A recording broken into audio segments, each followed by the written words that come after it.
Allez, ben c'est parti, on se retrouve aujourd'hui sur les bords de Saône pour fêter un anniversaire un petit peu particulier.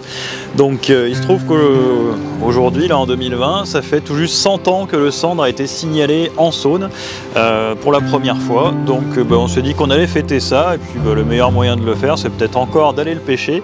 Oui, tous les prétextes sont bons. Donc ma foi, on va voir si on arrive à en attraper un. Allez, c'est parti!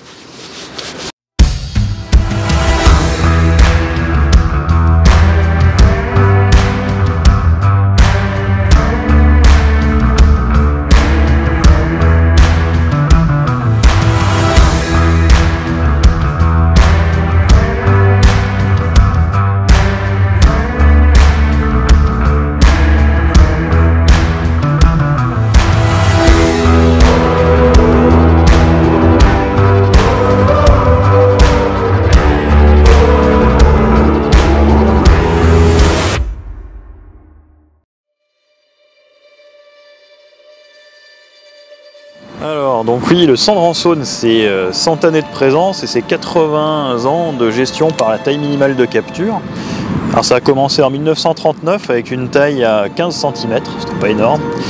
Et puis là, tout récemment, donc en 2018, on est passé à une taille minimum à 50 cm.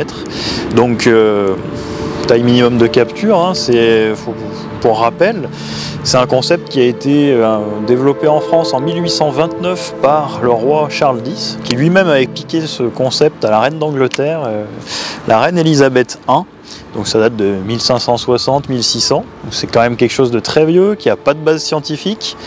Donc la question c'est, est-ce que c'est quelque chose qui est utile à nos populations de poissons de cendre, ou est-ce que c'est quelque chose qui est utile aussi à nos pêcheurs? Donc la question est posée.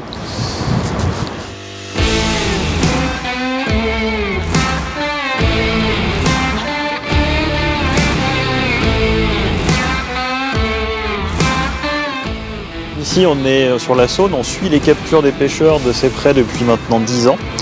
Et ce qu'on voit, c'est que depuis 2018, on n'a aucune évolution, donc suite à la hausse de mailles, aucune évolution, que ce soit du nombre de prises, d'ailleurs c'est assez dur aujourd'hui, hein, pour nous aussi, et aucune évolution sur la taille des poissons qui sont capturés. Alors, ça ne nous surprend pas vraiment, parce que ces poissons donc de 40 à 50 cm, ça reste des jeunes géniteurs qui investissent fortement dans la croissance, qui sont sujets à des forts taux de mortalité naturelle, et donc probablement le prélèvement par la pêche, en fait, il venait compenser un peu cette mortalité naturelle. Donc ça n'a pas vraiment d'effet sur la population, c'est un petit peu ce qu'on constate.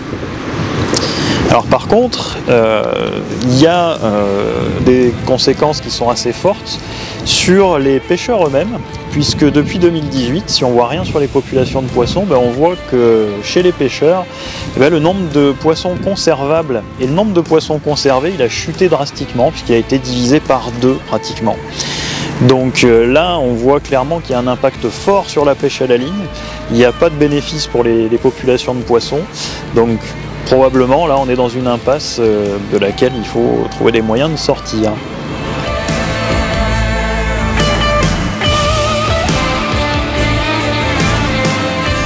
Les débats ont souvent été monopolisés par la question des dates d'ouverture du Sandre, qui sont demandées de plus en plus tardivement. Donc est-ce que c'est un enjeu ou pas chez nous? La question, on se l'est posée, on a regardé les températures donc, des 4 dernières années notamment, hein, du point le plus froid du département, donc pour nous c'est le Rhône-Ajon. Et donc on s'est rendu compte qu'en fait, non, c'est pas du tout un enjeu chez nous la date d'ouverture du Sandre. Tout simplement parce que la fraie débute vers 10 degrés dans l'eau, avec un pic d'activité qui serait situé autour de 14 degrés. Et donc ça, typiquement, ça démarrerait courant mars pour une fin, alors pour la plus froide des 4 dernières années, la fin de la reproduction, en tout cas de l'essentiel de la reproduction, ça serait au 26 avril. Donc voilà, concrètement, chez nous, la date d'ouverture n'est pas l'enjeu, c'est pas le sujet si on veut améliorer la gestion du Sandre. Donc on a travaillé avec tous les acteurs de la pêche, là, que ce soit autant département du Rhône que département de l'Ain, Et on s'est mis d'accord sur une expérimentation. Donc voilà, ça sera la nouveauté 2021. Donc on aura une belle fenêtre de capture 40-60 cm sur le Sandre, sur la Saône, depuis la confluence avec le Rhône jusqu'au barrage de Dracé en amont. Voilà, donc ça sera à suivre bien entendu, hein, on verra si c'est efficace. Mais en tout cas c'est prometteur.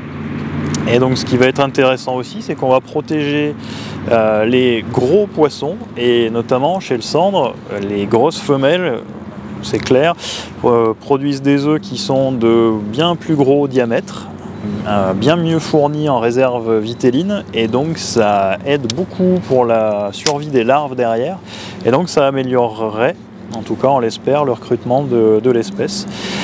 Donc on verra si tout ça fonctionne dans les années à venir. En faisant cette fenêtre de capture 40-60 cm, ça nous permettrait de rehausser de 20% la biomasse conservable par les pêcheurs. Et surtout, ça nous permettrait de reporter le prélèvement qui se fait actuellement sur les gros sujets, sur les plus petits géniteurs, qui sont beaucoup plus à même de le supporter, le prélèvement, parce qu'ils sont très productifs. Voilà, donc voilà, ça rééquilibrera les choses.